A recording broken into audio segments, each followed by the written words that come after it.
Bienvenidos, mi nombre es Ana Montaño y soy una integrante de la sección 5 de segundo año de medicina de la UNED.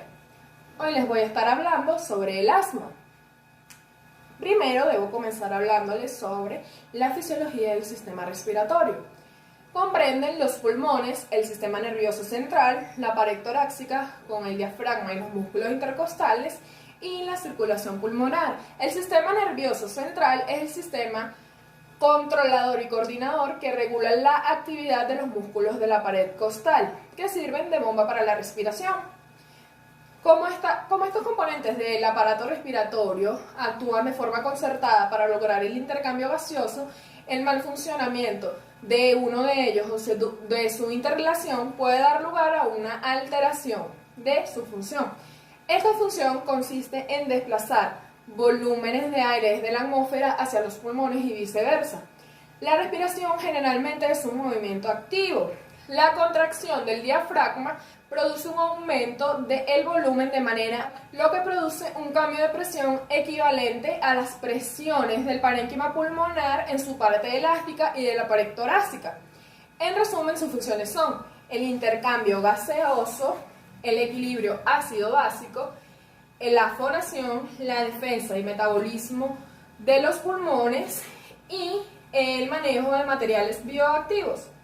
Al mirar a una persona respirando, lo habitual es notar que su tórax se expande y su abdomen se protruye un poco. Pero en algunas circunstancias, como en pacientes embarazados con ascitis, puede ser más notoria la expansión del tórax.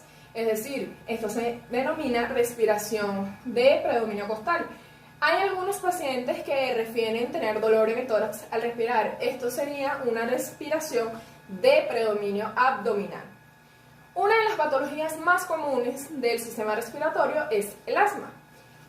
El asma es una enfermedad de las vías respiratorias que se caracteriza por un aumento de la respuesta del árbol traqueobronquial a múltiples estímulos. Se manifiesta por un estrechamiento generalizado de las vías respiratorias, que puede sanar de forma espontánea o con tratamiento.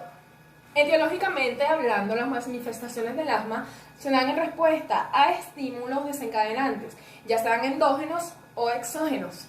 Los mecanismos subyacentes incluyen el estímulo directo sobre la musculatura lisa del árbol bronquial y el estímulo indirecto para que las células propias secreten sustancias que producen la reacción inflamatoria y la broncoconstricción. Entre estos estímulos desencadenantes están la exposición a un medio ambiente inadecuado, es decir, frío o con alérgenos, el esfuerzo físico y reacciones a alimentos u otras sustancias.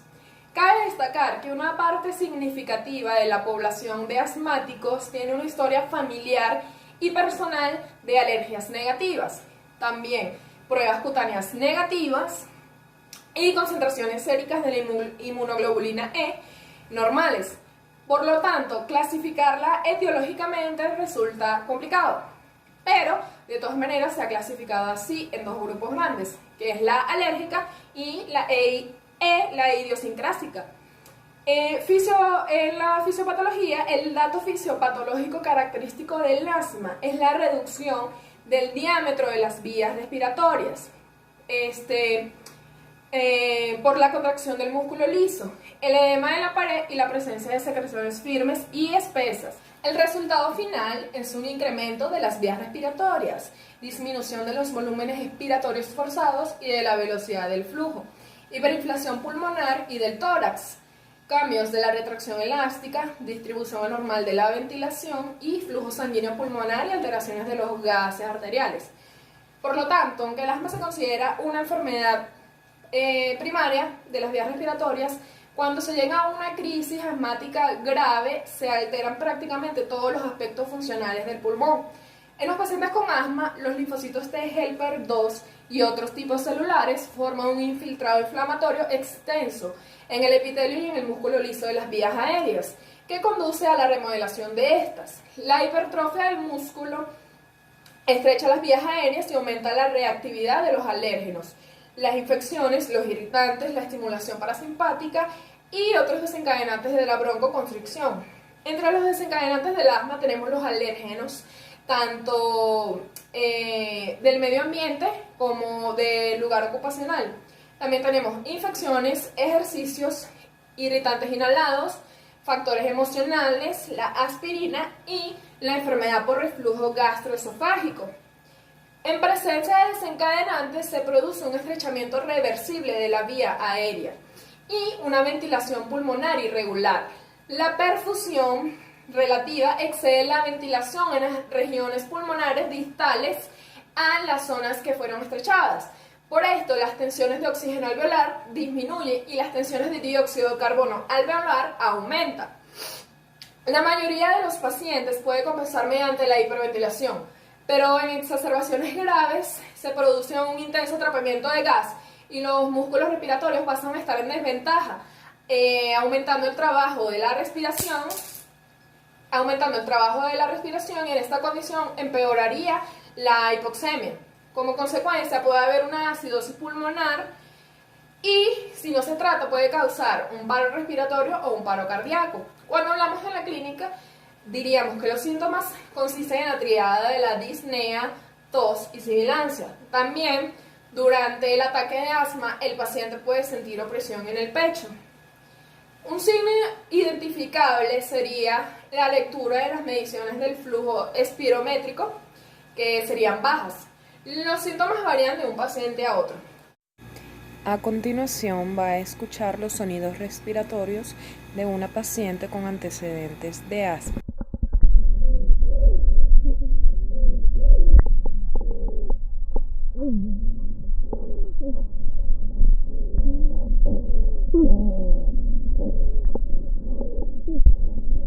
Tratamiento.